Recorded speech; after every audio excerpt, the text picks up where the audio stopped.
ഈശോ മിശിഹായ്ക്ക് സ്തുതിയായിരിക്കട്ടെ. ഈശ്വരേറ്റ സ്നേഹിക്കപ്പെട്ട സഹോദരരെ, കഴിഞ്ഞ ആഴ്ച ഓണത്തിൻ്റെ പശ്ചാത്തലത്തിൽ ക്രൈസ്തവ ആത്മീയതയെ ഓണാഘോഷവുമായിട്ട് ബന്ധിപ്പിച്ചുകൊണ്ട് ഒരു വീഡിയോ ഞാൻ ചെയ്തിരുന്നു. അത് കണ്ട ആൾക്കാർ പല രീതിയിൽ പ്രതികരിക്കുകയുണ്ടായി. കുറേയേറെ പേര് ആഴമായ ആത്മീയ ബോധ്യത്തോടുകൂടി കാഴ്ചപ്പാടോടുകൂടെ ഈ വ്യക്തതയ്ക്ക് നന്ദി പറഞ്ഞുകൊണ്ട് പ്രതികരിച്ചു. കുറേ പേര്, ഭൂരിഭാഗം ക്രൈസ്തവർ തന്നെ കുറേ കലക്കം പങ്കുവച്ചു. ഇത് വെറും ഒരു വിളവെടുപ്പ് ഉത്സവമല്ലേ, ഒരു ദേശീയ ആഘോഷമല്ലേ, അതിനകത്ത് ഇത്ര ഒരു തിന്മ കാണാനുണ്ട്, ആത്മീയമായിട്ട് അതിനെ ഇങ്ങനെ സമീപിക്കേണ്ട കാര്യമുണ്ടോ, അതൊരു മണ്ടത്തരമല്ലേ എന്നുള്ള ചിന്ത പലരും പങ്കുവെക്കുകയുണ്ടായി. ചുരുക്കം ചില ഹൈന്ദവ സഹോദരങ്ങൾ നൊമ്പരത്തോടുകൂടിയും പ്രതികരിക്കുകയുണ്ടായി. അപ്പം ഞങ്ങൾ സ്വീകരിക്കുന്നതും ആഘോഷിക്കുന്നതും ഒക്കെ ഒരു പൈശാചിക മൂർത്തിയാണോ, അങ്ങനെയൊക്കെ ഒരു ചിന്ത നൊമ്പരത്തോടെ പങ്കുവെക്കുകയുണ്ടായി. ഇതെല്ലാം കണ്ടും കേട്ടും ആയിരുന്നപ്പോൾ എൻ്റെ ഉള്ളിൽ ഒരു ചിന്ത വന്നു. ഇതേക്കുറിച്ച് ചെറിയൊരു വിശദീകരണവും കൂടെ ഈ ഓണത്തിൻ്റെ സീസൺ കഴിയുകയാണ് എങ്കിൽ പോലും നൽകേണ്ടത് ആവശ്യമാണ് എന്ന് പല വ്യക്തികളും ഒരു കലക്കം പങ്കുവെക്കുകയുണ്ടായി. ചിന്താക്കുഴപ്പം. ഇത് വെറും ഒരു വിളവെടുപ്പ് ഉത്സവമല്ലേ, കേരളത്തിൻ്റെ ഒരു ദേശീയ ഉത്സവമല്ലേ, തലമുറകളായിട്ട് കൊണ്ടാടിക്കൊണ്ടിരിക്കുന്നതല്ല, ഇപ്പം എന്താ ഇങ്ങനെ ഒരു പ്രത്യേക ചിന്തയുമായിട്ട് ഈ അച്ഛനും ഇതുപോലെ വേറെ ചില അച്ഛന്മാരൊക്കെ ഇങ്ങനെ ഇറങ്ങി വന്നിരിക്കുന്നത് എന്നൊരു ചിന്ത പറയുകയുണ്ടായി. ഓണത്തെക്കുറിച്ച് നമ്മൾ അല്പമൊന്ന് ഗൂഗിളിൽ ചെയ്ത് നോക്കിയാൽ പോലും നമുക്ക് മനസ്സിലാക്കാൻ പറ്റും, തൃക്കാക്കര അമ്പലവുമായിട്ട് ഓണ ആഘോഷത്തിന് വളരെ ആഴപ്പെട്ട ബന്ധമുണ്ട്. തൃക്കാക്കര എന്നുള്ള പേര് തന്നെ വരുന്നത് തിരുകാൽക്കര എന്നാണെന്ന് ഞാൻ മനസ്സിലാക്കുന്നു. അത് വാമനമൂർത്തിയാണ് തൃക്കാക്കര അമ്പലത്തിലെ പ്രധാന പ്രതിഷ്ഠ. ഇപ്പോൾ വാമനനായിട്ട് വിഷ്ണു അവതരിച്ചത്, ഒന്ന് മഹാബലിയെ ചവിട്ടി താഴ്ത്തിയത് ഈ തൃക്കാക്കരയിലാണ്. അവിടെ തൃക്കാക്കരയിലായിരുന്നു മഹാബലിയുടെ സ്ഥാനം എന്നുമൊക്കെ ഈ കഥകൾ ഞാൻ ശ്രദ്ധിക്കുകയുണ്ടായി. അപ്പോൾ തൃക്കാക്കര എന്ന പേര് തന്നെ കാണിക്കുന്നത് ഈ മഹാബലിയോട് ബന്ധപ്പെട്ട വാമനമൂർത്തിയുടെ തിരുകാലിനെ കുറിച്ച് സൂചിപ്പിച്ചുകൊണ്ടാണ്. തൃക്കാക്കര അമ്പലത്തിലെ പ്രധാനപ്പെട്ട ആഘോഷങ്ങളിൽ ഒന്ന് ഓണാഘോഷം തന്നെയാണ്. 10 ദിവസത്തെ ആഘോഷമൊക്കെ. അവിടുത്തെ പ്രധാനപ്പെട്ട പ്രതിഷ്ഠ വാമനമൂർത്തി ആണെങ്കിലും മറ്റു പല പ്രതിഷ്ഠയ്ക്കും ഒപ്പം മഹാബലിയെയും അവിടെ ഒരു പ്രതിഷ്ഠയായിട്ട് ഇരുത്തിയിട്ടുണ്ട് എന്ന് ഞാൻ മനസ്സിലാക്കുകയാണ്. തൃക്കാക്കര അമ്പലത്തിൽ ഓണവുമായിട്ട് ബന്ധപ്പെട്ട നടത്തിയ ആഘോഷങ്ങൾ എല്ലാം ഈ മഹാബലിയെ, ഓണത്തപ്പനെ സ്വീകരിക്കാൻ വേണ്ടിയിട്ടുള്ളതാണ്. അതിൻ്റെ ഭാഗമായിട്ടാണ് ഓണസദ്യയും ഓണക്കോടിയും അതുപോലെ തന്നെ പൂക്കളവിടലും തിരുവാതിര കളിയും എല്ലാമായിട്ട് നീണ്ടു നിൽക്കുന്ന ആഘോഷങ്ങൾ നടത്തിയിരുന്നത്. ഇതേക്കുറിച്ച് ചരിത്രം ഞാൻ വായിച്ചപ്പോൾ മഹോദയപുരം ആസ്ഥാനമാക്കിയുള്ള ചേര സാമ്രാജ്യത്തിൻ്റെ ഭാഗമായിട്ട് കേരള പ്രദേശത്തെ 60ഓളം നാട്ടുരാജ്യങ്ങൾ കഴിഞ്ഞിരുന്ന ആളുകളിൽ ഈ ഓണ ആഘോഷത്തിനായിട്ട് ചേര രാജാക്കന്മാർ ഇവിടെ എത്തിയിരുന്നുവെന്നും മറ്റു നാട്ടുരാജാക്കന്മാർ ഒരുമിച്ച് കൂടിയിരുന്നുവെന്നുമാണ്. എന്നാൽ ഏതോ ഒരു അവസരത്തിൽ അപ്പുറം ഒരുമിച്ച് കൂടാനും ജനങ്ങളെല്ലാം കൂടി ഈ ആഘോഷം നടത്താനും പറ്റാതെ വന്ന സാഹചര്യത്തിൽ ചേര മഹാരാജാവ് ഒരു വിളംബരം വഴി ജനങ്ങളോട് ആവശ്യപ്പെട്ടു, നിങ്ങൾ നിങ്ങളുടെ വീടുകളിൽ ഈ വാമനമൂർത്തിയുടെ രൂപമുണ്ടാക്കി വെച്ച് അവിടെ നിങ്ങൾ പൂക്കളമിട്ട് സദ്യ ഒരുക്കി കോടി ഉടുത്ത് പുത്തൻ വസ്ത്രം ധരിച്ച് ഈ വാമനമൂർത്തിയും അതോടൊപ്പം മഹാബലിയെയും ആദരിക്കുകയും ആരാധിക്കുകയും ചെയ്യണം. ഇവിടെ വാമനമൂർത്തിയും ഓണത്തപ്പനും തമ്മിലൊക്കെയുള്ള ഓണാഘോഷത്തിൻ്റെ ബന്ധം ചിന്തിക്കുമ്പോൾ വാമന ജയന്തി ആഘോഷം എന്നുള്ളതും മഹാബലിയെ തിരിച്ച് സ്വീകരിക്കുന്നതിൻ്റെ ആഘോഷം എന്നുള്ളതും കാണാൻ പറ്റും. ചില ഗ്രൂപ്പുകളിലെ വീഡിയോകൾ ഞാൻ ശ്രദ്ധിക്കുകയുണ്ടായി. ഓണത്തിന് നടക്കുന്നതായ ഈ ഇല വെച്ച് പൂവും മലരും അതുപോലെ തന്നെ അവലും ഒക്കെ വെച്ച് നിവേദിക്കുന്നത് ഹൈന്ദവ സഹോദരങ്ങൾ പിതൃബലി അർപ്പിക്കുന്ന രീതിയിൽ മഹാബലിയുടെ ആത്മശാന്തിക്കായിട്ട് ഒരു ആണ്ട് ബലി അർപ്പിക്കുന്ന ചടങ്ങാണ് എന്ന് ഞാൻ കാണുകയുണ്ടായി. അതിൻ്റെ വിശദാംശങ്ങൾ എനിക്ക് കൃത്യമായിട്ട് അറിഞ്ഞുകൂടാ. അത് കൃത്യമായിട്ട് നോക്കിയാൽ ഒരുപാട് അഭിപ്രായ വ്യത്യാസങ്ങളാണ് ഞാൻ കാണുകയാണ്. ഇതേക്കുറിച്ച് പറയുന്നതായ ഒരു വളരെ ലളിതമായൊരു വീഡിയോ യൂട്യൂബിൽ കിടക്കുന്നത് ഞാൻ ശ്രദ്ധിക്കുകയുണ്ടായി. അത് 2019 മറുനാടൻ TV-യിൽ നിന്ന് നൽകിയിരിക്കുന്ന ഒരു കഷ്ടിച്ച് 2 മിനിറ്റ് മാത്രമുള്ളൊരു വീഡിയോയാണ്. നമ്മൾ ഈ വിഷയത്തെപ്പറ്റി ഗൗരവമായിട്ട് ചിന്തിക്കുന്നത് കൊണ്ട് ഈ പൊതുവായ ധാരണ ഈ വീഡിയോ ഒന്ന് ശ്രദ്ധിച്ചുകൊണ്ട് നമുക്കൊന്ന് നിരീക്ഷിക്കാൻ, മനസ്സിലാക്കാനായിട്ട് ശ്രദ്ധിക്കാം. ഓണാഘോഷത്തിന്റെ ഭാഗമായി നാം എല്ലാവരും വീടുകളിൽ തൃക്കാക്കരയപ്പനെ ഒരുക്കാറുണ്ട്. എന്നാൽ എന്താണ് തൃക്കാക്കരയപ്പന് ഓണവുമായുള്ള ബന്ധമെന്ന് നമ്മളിൽ പലർക്കും അറിയില്ല എന്നതാണ് സത്യം. മണ്ണുകൊണ്ട് വാമനമൂർത്തിയെ ഉണ്ടാക്കി അതിൽ അരിമാവും തുമ്പപ്പൂവും ചാർത്തി ആർപ്പുവിളികളുമായി നാം ഓണത്തപ്പനെ വരവേൽക്കും. ഈ ഓണത്തപ്പനെ തന്നെയാണ് തൃക്കാക്കരയപ്പൻ എന്ന് വിളിക്കുന്നത്. എറണാകുളത്തെ ഇടപ്പള്ളിയിൽ നിന്നും കിഴക്കുഭാഗത്തായി സ്ഥിതി ചെയ്യുന്ന ഗ്രാമമാണ് തൃക്കാക്കര. ഭാരതത്തിലെ തന്നെ അപൂർവത്തിൽ അപൂർവമായ ക്ഷേത്രമാണ് ഇവിടെയുള്ളത്. ഈ ക്ഷേത്രത്തിൽ നിന്ന് തന്നെയാണ് തൃക്കാക്കരയപ്പന് ഓണവുമായുള്ള ബന്ധം തുടങ്ങുന്നതും.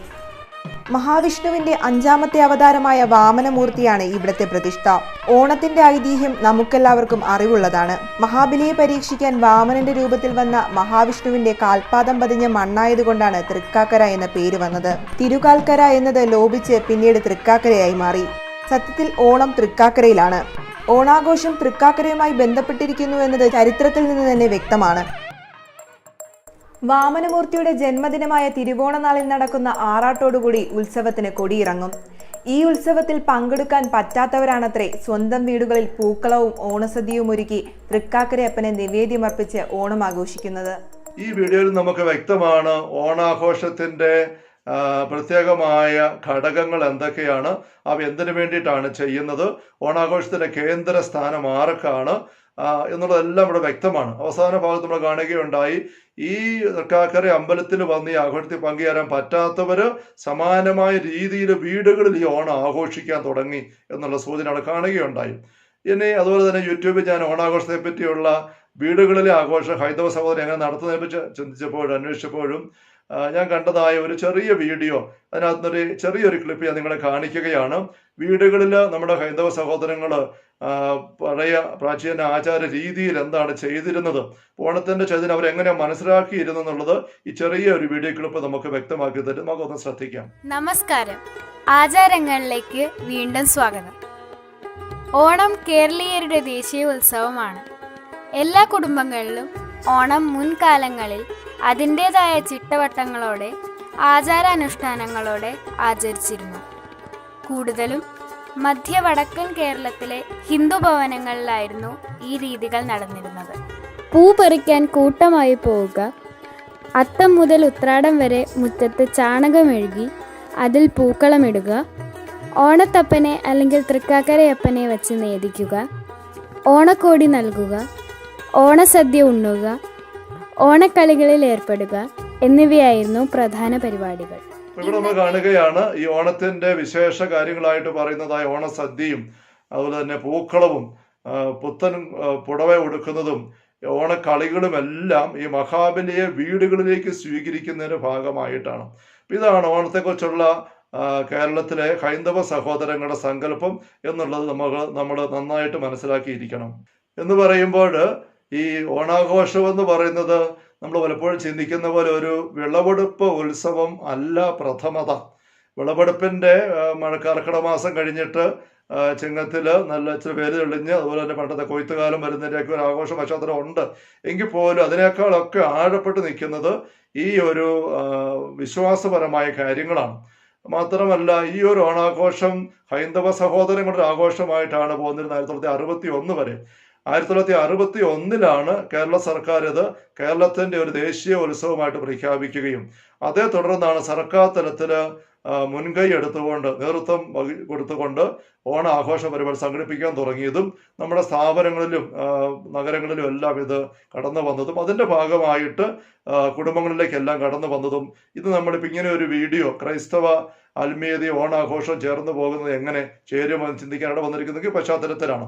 അപ്പോൾ ഓണാഘോഷം എന്ന് പറയുന്നത് പണ്ട് നാൾ മുതലേ നമ്മുടെ കാരണവന്മാർ ഒരുമിച്ച് നടത്തിയിരുന്ന ഒരു ആഘോഷം അല്ല എന്നുള്ളത് നമ്മൾ മനസ്സിലാക്കണം.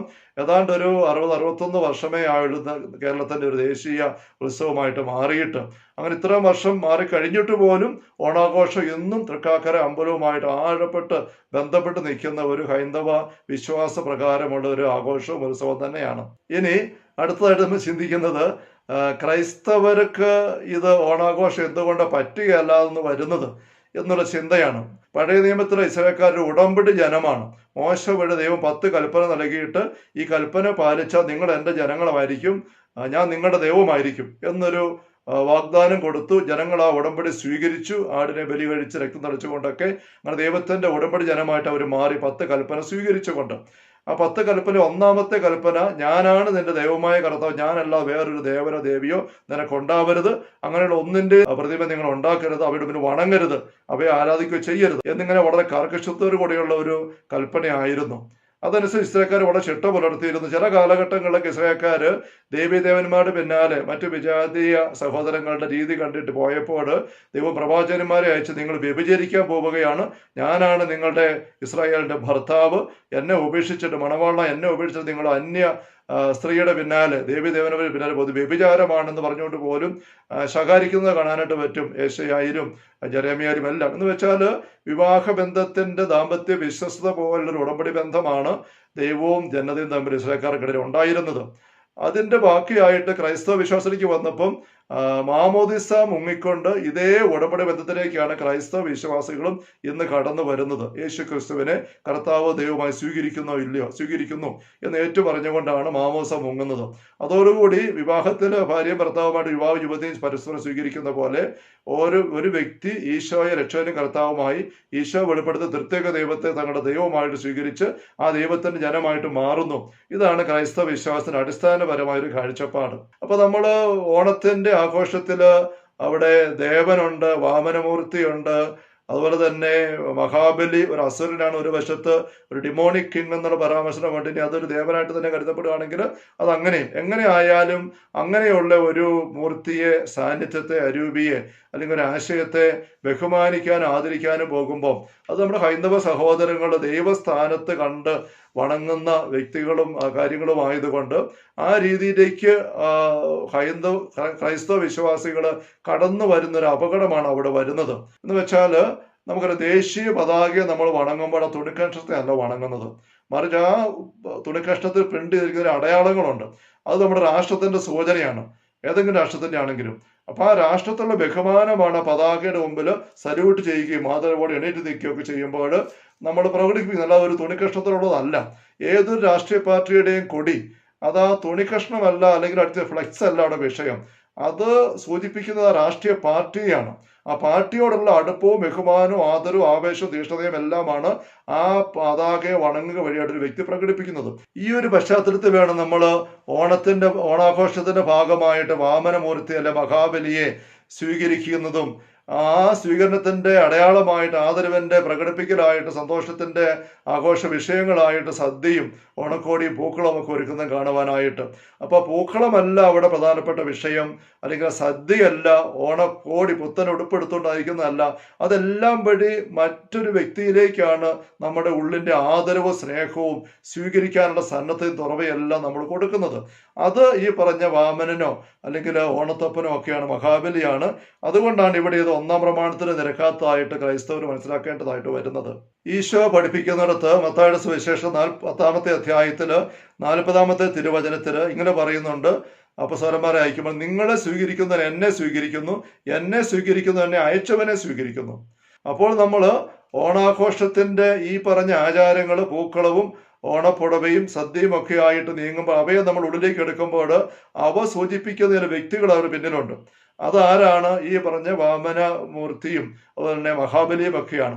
അപ്പൊ ഈ കാര്യങ്ങളെ സ്വീകരിക്കുന്ന വ്യക്തി അവിടെ പിന്നിലുള്ള വ്യക്തികളെയാണ് സ്വീകരിക്കുന്നത്. ഇങ്ങനെ ചിന്തിക്കുമ്പോൾ പല ആൾക്ക് ചോദിക്കുന്ന ചോദ്യമുണ്ട്, അച്ഛാ ഇത്ര നിസ്സാരമായ കാര്യത്തെക്കുറിച്ച് ഇങ്ങനെ കൂലങ്കഷ്ടമായിട്ട് ചിന്തിക്കേണ്ട ആവശ്യമുണ്ട്? ഇങ്ങനെയൊക്കെ പഠിപ്പിക്കുന്ന ഒരു വക മതഭ്രാന്തല്ലേ, ഒരു തീവ്രവാദമല്ലേ എന്നൊക്കെ തോന്നിയേക്കാം. അതൊരു മതഭ്രാന്തോ തീവ്രവാദമോ അല്ലെങ്കിൽ ഒന്നും അല്ല സ്നേഹമുള്ള സഹോദരങ്ങളെ. നമ്മൾ വചനത്തിലേക്ക് നോക്കുമ്പോൾ മത്തായി സുവിശേഷം 5-ാമത്തെ അധ്യായത്തില് 5-ാം പ്രമാണം കൊല്ലരുത് എന്നുള്ളതിനെ കുറിച്ച് ഈശോ പഠിപ്പിക്കുമ്പോൾ ഈശോ അതിന് കൊടുക്കുന്ന നിസ്സാരമായ കാര്യത്തിന് പോലും കൊടുക്കുന്ന പ്രാധാന്യം നമുക്ക് കാണാൻ പറ്റും. കൊല്ലരുതെന്ന് പറഞ്ഞ് കേട്ടിട്ടുണ്ടോ? ഞാൻ നിങ്ങളോട് പറയുന്നു, കോപിച്ച് സഹോദരനൊരു ഭോഷ എന്നല്ല വിഡ്ഢി എന്ന് പറയുന്ന വ്യക്തി 5-ാം പ്രമാണം ലംഘിക്കുന്ന ഹൃദയത്തെ കൊലപാതകം ചെയ്യുകയാണ്. 6-ാമത്തെ പ്രമാണം വ്യഭിചാരം ചെയ്യുന്നുള്ളതാണ്. അതേപ്പറ്റി ഈശോ പഠിപ്പിക്കുമ്പോൾ 27-ാം വാക്യം മത്തായി 5 തന്നെ ഈശോ പറയുന്നത് വ്യഭിചാരം ചെയ്തോ ഇല്ലയോ, ആ രീതി പ്രവർത്തിച്ചോ ഇല്ലെന്നുള്ളതല്ല. ആസക്തിയോടെ ഒരു വ്യക്തിയെ നീ നോക്കിയോ, ഒരു സ്ത്രീയെ നോക്കിയോ, നീ ഹൃദയത്തിൽ വ്യഭിചാരം ചെയ്തു കഴിഞ്ഞു. ഇങ്ങനെയാണ് ഈശോ അതിനെ വ്യാഖ്യാനിക്കുന്നത്. നമ്മൾ ഈ മലയിലെ പ്രസംഗത്തിന്റെ ഭാഗമാണിത്. അതിന്റെ ആരംഭത്തില് മത്തായി 5-19 വാക്യത്തിൽ ഈശോ പറയുന്നുണ്ട്, ഈ പ്രമാണങ്ങൾ നിസ്സാരമായി ഒന്ന് ലംഘിക്കുകയോ ലംഘിക്കാൻ പഠിപ്പിക്കുകയോ ചെയ്യുന്നവൻ ദൈവത്തിന്റെ മുമ്പിൽ സ്വർഗ്ഗരാജ്യത്തിൽ നിസ്സാരനായി കരുതപ്പെടും. നിസ്സാരമായ കാര്യങ്ങൾ ശ്രദ്ധിക്കുകയും അനുവർത്തിക്കുകയും അങ്ങനെ പഠിപ്പിക്കുകയും ചെയ്യുന്ന വ്യക്തികളാണ് ദൈവത്തിന്റെ മുന്നിൽ വലുതായിട്ട് കണക്കാക്കപ്പെടുക. ഈശോ വീണ്ടും പറയാൻ നമ്മൾ കാണാൻ പറ്റുന്ന മത്തായി 10-31 വാക്യം, മനുഷ്യരുടെ മുമ്പിൽ എന്നെ തള്ളി പറയുന്നവർ സ്വർഗസ്നായ പിതാവിന്റെ മുമ്പിൽ ഞാൻ തള്ളി പറയും. ഇങ്ങനെയുള്ള വാക്യങ്ങളൊക്കെ ഈശോയുടെ ഹൃദയത്തിൽ നിന്ന് വരുന്ന പ്രബോധനങ്ങളാണെന്ന് വെച്ചാൽ ആത്മീയ കാര്യങ്ങളിൽ, വിശ്വാസ കാര്യങ്ങളിൽ ചെറുതും വലുതും എന്നൊരു വ്യത്യാസമില്ല. ചെറിയ കാര്യങ്ങൾ അവഗണിക്കുന്ന വ്യക്തി വലിയ കാര്യം തന്നെയാണ് അവഗണിക്കുന്നത്. ഈ കാര്യത്തിൽ നമുക്കൊരു സ്വന്തം വഴിക്ക് പോകാനുള്ള യാതൊരു സ്വാതന്ത്ര്യവും ഈശോ തന്നിട്ടില്ല. ഞാൻ ഈ പറയുന്നത് തീവ്രവാദമോ വർഗീയതയോ ആണെങ്കിൽ എന്നെക്കാൾ വലിയ തീവ്രവാദിയും വർഗീയവാദിയും ഈശോ തന്നെയാണ്. പക്ഷെ ഈശോ അങ്ങനെയല്ല, എല്ലാ മനുഷ്യരെയും സ്വീകരിച്ച ആളാണ്. യഹൂദരെയും ഗ്രീക്കുകാരെയും റോമാക്കാരെയും എല്ലാം സ്വന്തമായിട്ട് സ്വീകരിച്ചു. ആരെയും മാറ്റിവെച്ചില്ല. വ്യഭിചാരിണിയെയും ചുങ്കക്കാരനെയും ഒക്കെ സ്വീകരിച്ചു, കൂട്ടി. അങ്ങനെ എല്ലാവരും കൂട്ടിക്കൊണ്ടു പോയ ഈശോ ഒരു വർഗീയതയുടെയോ തീവ്രവാദത്തിന്റെ ആളല്ല. പക്ഷേ വലിയ ചിട്ട വേണം.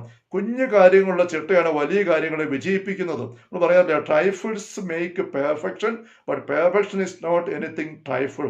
കുഞ്ഞു കുഞ്ഞു കാര്യങ്ങളാണ് വലിയ വിജയം ഉണ്ടാക്കുന്നത്, പൂർണ്ണത ഉണ്ടാക്കുന്നത്. പക്ഷെ വലിയ വിജയം പൂർണ്ണത പറയുന്നത് കുഞ്ഞു കാര്യമല്ല. കൊച്ചു കാര്യം അവഗണിച്ചപ്പെട്ട് പോലും വലിയ കാര്യങ്ങൾ, ചൊവ്വയിലേക്ക് നമ്മൾ പേടകം വിട്ടിട്ട് കുഞ്ഞു കാര്യം എന്തോ അല്പം ശ്രദ്ധക്കുറവ് വന്നു പോയതുകൊണ്ട് ആ പ്രസ്ഥാനം, ആ ഒരു വലിയ സംരംഭം, കോടികളുടെ പണമുടക്കും അനേകം ആയിരങ്ങളുടെ അധ്വാനവും നാളുകൾ നീണ്ടത് മുഴുവൻ പാടായിപ്പോയി. ഒരു കുഞ്ഞു കാര്യം അവഗണിക്കാനായിട്ടില്ല എന്നുള്ളത് വ്യക്തമാണ്. ഇതൊരു വെറുതെ ഒരു ആത്മീയ കാഴ്ചപ്പാടിന്റെ മാത്രം വിഷയമല്ല. ക്രൈസ്തവ വിശ്വാസം അനുസരിച്ച് ദൈവത്തിന്റെ ജനതയാണ്, ദൈവമക്കളാണ്. അവർക്ക് ദൈവത്തിന്റെ സംരക്ഷണം ഉണ്ട്. ദൈവം കൂടെയുള്ള ജനതയാണ്. ഇമ്മാനുവേൽ, ദൈവം നമ്മോട് കൂടെ. പഴയ നിയമത്തിലെ സംഖ്യയുടെ പുസ്തകത്തിലെ 23, 24, 25 അധ്യായങ്ങളിൽ വളരെ കൃത്യമായി ദൈവം കൂടെയുള്ള അവസ്ഥയുടെ കരുത്ത് വ്യക്തമാക്കുന്നുണ്ട്. ബാലാക്ക് എന്നുള്ള രാജാവും മൊവാബ് രാജാവ് ഇസ്രായേൽക്കാരെ കണ്ട് പേടിച്ചിട്ട് അവർക്കെതിരെ ആഭിചാരവും ക്ഷുദ്രവിദ്യയും പ്രയോഗിക്കാനായിട്ട് ബാലാം എന്നുള്ളൊരു വ്യക്തിയെ കൂട്ടിക്കൊണ്ട് വരുന്നു. ആ ബാലാം മലമോട് കയറി വന്നിട്ട് ഇസ്രായേൽക്കാരെ ശപിക്കാൻ നോക്കുന്നു, ആഭിചാരം ചെയ്യാൻ അവർക്കെതിരെ നോക്കുന്നു. പക്ഷെ ഒന്നും നടക്കുന്നില്ല. അതിന്റെ വിഷമം പറഞ്ഞുകൊണ്ട് ബാലാം പറയുകയാണ്, ഇതാ ഈ ജനം ദൈവം കൂടെയുള്ള ജനമാണ്. അവര് വേറിട്ട് അവരുടെ വിശുദ്ധിയിൽ പാർക്കുന്ന ജനമാണ്. മറ്റു ജനതകളോട് കലർന്ന അവരുടെ ദേവീദേവന്മാരുടെ വിശ്വാസ ആചാരങ്ങളിലേക്ക് ഒരു പങ്കു ചേരാതെ ഏക സത്യദൈവത്തിൽ വിശ്വസിച്ച് നീങ്ങുന്ന ജനമാണ്. അപ്പൊ ദൈവം കൂടെയുണ്ട്. അതുകൊണ്ട് ഇസ്രായേലിനെതിരെ, ഈ യാക്കോബിനെതിരെ ആഭിചാരം ഏൽക്കുകയില്ല, ക്ഷുദ്രവിദ്യ ഫലിക്കുകയില്ല എന്ന് പറഞ്ഞു. സംഖ്യ 23. അത്ര വലിയൊരു കരുത്തിന്റെ ജനതയുടെ അവർ നിന്നത് ദൈവം കൂടെ ഉള്ളത് കൊണ്ടും ദൈവത്തെ വിട്ട് അവർ വേറെ ദേവീദേവന്മാരുടെ പോകാത്തത് കൊണ്ടുമാണെന്ന് അവിടെ വ്യക്തമാകുന്നുണ്ട്. ആ ജനതയെ തകർക്കാനുള്ള ഒരു മാർഗം പക്ഷെ ഈ ബാലാം തന്നെ വിളിച്ച മൊവാബ് രാജാവായ ബാലാക്കിന് പറഞ്ഞു കൊടുത്തിട്ട് പോയി, ഇവരെ എങ്ങനെയെങ്കിലും ദേവീദേവന്മാരുടെ മുമ്പിൽ മുട്ടുകുത്തിക്കണം, വണങ്ങാൻ ഇടവരുത്തണം. അങ്ങനെ ചെയ്താൽ അവിടെ ദൈവത്തിന്റെ സാന്നിധ്യം അവർക്ക് നഷ്ടപ്പെടും, അവർ ദൈവസംരക്ഷണം ഇല്ലാത്തവരായിട്ട് മാറും. അങ്ങനെ പറഞ്ഞു കൊടുത്തുവെന്ന് വെളിപാട് പുസ്തകത്തിൽ പിന്നീട് നൂറ്റാണ്ടുകൾക്ക് ശേഷം പരിശുദ്ധാത്മാവ് വെളിപ്പെടുത്തിയിട്ട് യോഹന്നാൻ എഴുതുന്നുണ്ട്.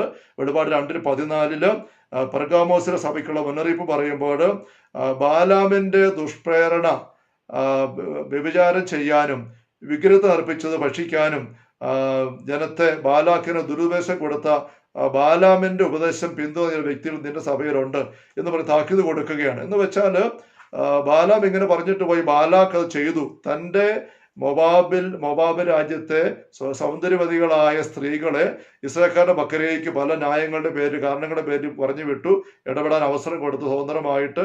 അങ്ങനെ പയ്യെ ഇസ്രായേൽക്കാരെ വ്യഭിചാരത്തിലേക്ക് ഈ സ്ത്രീകൾ ആകർഷിച്ചു കൊണ്ടുവന്ന് അവരുമായിട്ട് ചങ്ങാത്തത്തിലായി. ഈ സ്ത്രീകൾ ആ ചങ്ങാത്തം വെച്ചുകൊണ്ട് ഈ പുരുഷന്മാരെ ഈ രാജാവ് പറഞ്ഞനുസരിച്ച് അവരുടെ ഉത്സവങ്ങൾക്ക് ക്ഷണിച്ചു. ഉത്സവത്തിന്റെ അവസ്ഥ നല്ല തീറ്റയും കൂടിയും ഭക്ഷണവും സദ്യയും വിരുന്നും എല്ലാം ഉണ്ട്. ആ തീറ്റയും കൂടി കേട്ട് ആ കൂട്ടത്തിൽ വന്ന് കൂടാനും ക്ഷണിച്ചു. അവർ വന്നു, ഈ സ്ത്രീകളെന്നോ പറയാൻ പറ്റാതെ അങ്ങനെ വന്ന് ഇവിടെ കൂടി. ആ കൂട്ടത്തിൽ ഈ ഉത്സവങ്ങൾ നടത്തിയിരുന്ന ദേവീദേവന്മാരുടെ ബഹുമാനാർത്ഥമായിരുന്നു. അവർ ആ കൂട്ടത്തിൽ വന്നപ്പോൾ ദേവീദേവന്മാരുടെ പക്കലേക്ക് അവരുടെ ഉള്ളങ്ങൾ അങ്ങനെ തുറക്കപ്പെടാൻ ഇടവന്നു. അതോടെ അവർ 1-ാം പ്രമാണം ലംഘിക്കുന്ന അവസ്ഥ വന്നു, ദൈവത്തിൽ ഉപേക്ഷിക്കപ്പെടുന്ന അവസ്ഥ വന്നു. അവർ വലിയൊരു തകർച്ചയിരിക്ക ജനതയാകെ പോവുകയാണ്. ഇത് ഒരു വലിയ മുന്നറിയിപ്പാണ്. ആത്മീയ കാര്യങ്ങളിൽ നമ്മൾ ഒരു തീരുമാനമെടുക്കുമ്പം മറ്റുള്ളവർ എന്ത് പറയുന്നു, ആൾക്കാർ എന്നെ വിചാരിക്കും, എല്ലാവരും ചെയ്യുന്ന എന്താ എന്നുള്ള ചിന്ത വെച്ചുകൊണ്ട് പോയ വലിയ അപകടമാണ്. ഈ ഇസ്രായേൽ പുരുഷന്മാര് തങ്ങൾക്ക് ഇഷ്ടം തോന്നിയ സ്ത്രീകളുടെ വാക്ക് കേട്ടുകൊണ്ട് പോയി. അവിടെ താല്പര്യത്തോട് നോ പറയാൻ പറ്റാതെ ആ കൂട്ടത്തിൽ പോയി ആ ഉത്സവ ഭക്ഷണത്തിൽ പങ്കെടുത്തു, ആ വിഗ്രഹാരാധനയിൽ പെട്ടു, വലിയ തകർച്ചയിലേക്ക് പോയി. നമ്മൾ ആദ്യത്തെ പാപം ആദം ചെയ്യുന്നത് കാണുമ്പോൾ അതിന്റെ ബാക്കിയായിട്ട് 33:17 ദൈവം പറയുന്ന താക്കീത് ഇങ്ങനെയാണ്: സ്ത്രീയുടെ വാക്ക് കേട്ട് എൻ്റെ കൽപ്പന നീ ലംഘിച്ചത് കൊണ്ട് നീ ഇന്ന ശിക്ഷകളിലേക്ക് പോകാനിട വന്നിരിക്കുന്നു. അപ്പൊ ദൈവത്തിന്റെ കൽപ്പന അവഗണിച്ചിട്ട് സ്ത്രീയുടെ വാക്ക് കേട്ടു. ആദത്തിനന്ന് കൂടെയുള്ളത് ഹവ മാത്രമാണ്. അപ്പൊ ഹവ്വ പറയുന്ന വാക്ക് എന്താണ്? ഈ പഴം തിന്നു, കുഴപ്പമില്ല, നല്ല രുചിയാണ്, ഞാൻ തിന്നു, തിന്നെന്ന് പറഞ്ഞ് നിർബന്ധിക്കുകയാണ്. അപ്പൊ ദൈവത്തിന്റെ വാക്ക് അതിന് മുമ്പിലുണ്ട്, തൊട്ടു പോകരുത്, കഴിക്കരുത്. ഇതിലേതിനെ പ്രാധാന്യം കൊടുക്കേണ്ടത്? ദൈവത്തിന്റെ വാക്ക് തക്കാലം അവഗണിച്ചു. കാരണം ദൈവം എവിടെയോ അകലെയാണ്, അവർ മുമ്പിലുള്ളത് ഹവ്വയാണ്. അപ്പൊ ഹവ്വയുടെ മുഖത്തേക്ക് നോ പറയാൻ പറ്റുന്നില്ല, അവൾ തന്നെ നിർബന്ധിക്കുന്നു, അവൾ പിണങ്ങുമെന്ന് വിചാരിച്ചുകൊണ്ട് ദൈവത്തിന്റെ വാക്ക് അവഗണിച്ചുകൊണ്ട് ഇത് അനുസരിച്ച് പ്രവർത്തിച്ചു. അതാണ് ആദത്തിന്റെ വീഴ്ചയുടെ ഒരു ശൈലി എന്ന് ദൈവം അവിടെ പറയുന്നുണ്ട്.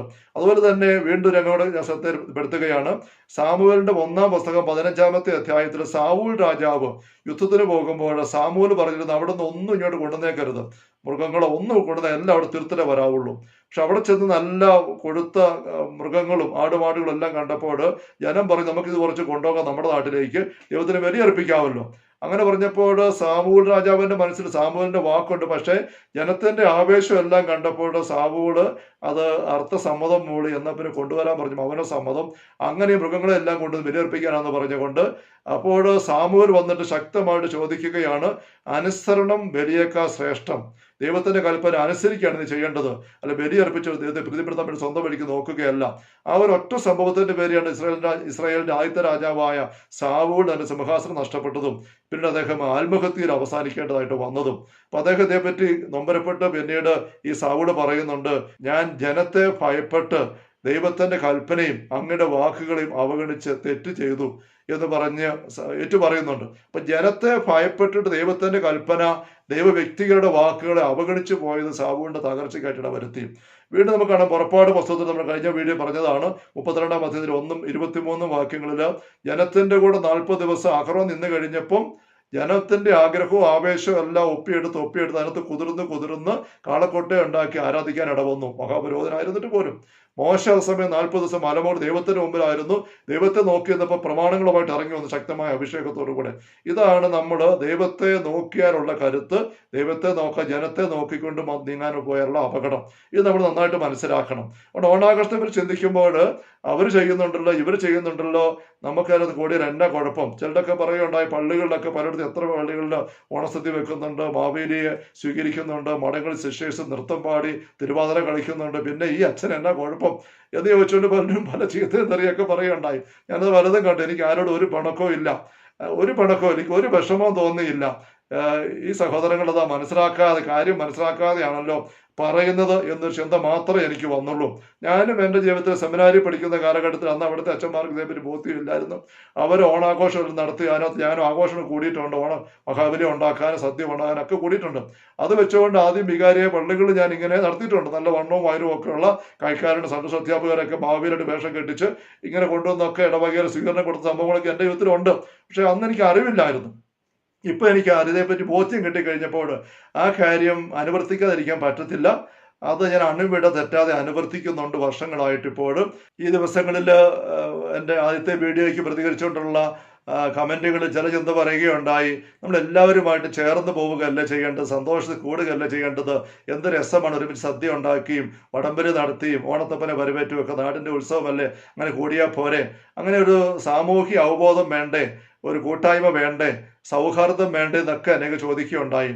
നമ്മൾ സാമൂഹിക കൂട്ടായ്മയും സാമൂഹിക പ്രതിബദ്ധതയും യാതൊരു വർഗീയ അല്ലെങ്കിൽ ജാതിപരമായ പരിഗണന കൂടാതെയുള്ള സ്നേഹത്തിന്റെ പ്രവൃത്തികളും ചെയ്യുന്നതിൽ ക്രൈസ്തവർ എപ്പോഴും മുൻപന്തിയിലാണ് എന്ന് നമുക്ക് എല്ലാവർക്കും അറിയാം.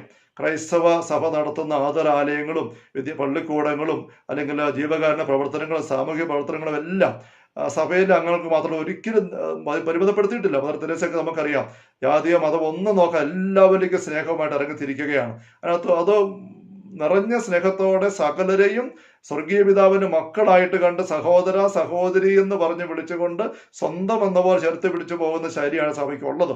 പക്ഷെ വിശ്വാസ കാര്യങ്ങളിൽ മായം കലർത്താനായിട്ട് മനുഷ്യർക്ക് ആർക്കും അവകാശമില്ല, അനുവാദമില്ല.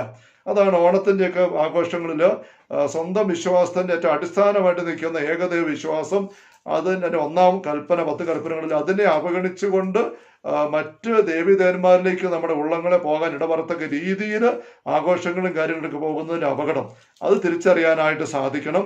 അത് തിരിച്ചറിഞ്ഞുകൊണ്ട് വലിയ സാഹോദര്യ സ്നേഹത്തോടെ ഒരുമിച്ച് നീങ്ങാനായിട്ട് നമുക്ക് സാധിക്കണം. ഇതാണ് സഭയുടെ മനസ്സ്. ദൈവത്തിന്റെ പദ്ധതി അങ്ങനെയാണ്. എല്ലാവർക്കും ദൈവാനുഗ്രഹം ആശംസിച്ചുകൊണ്ട് ഈശോ മിശിഹായ്ക്ക് സ്തുതിയായിരിക്കട്ടെ.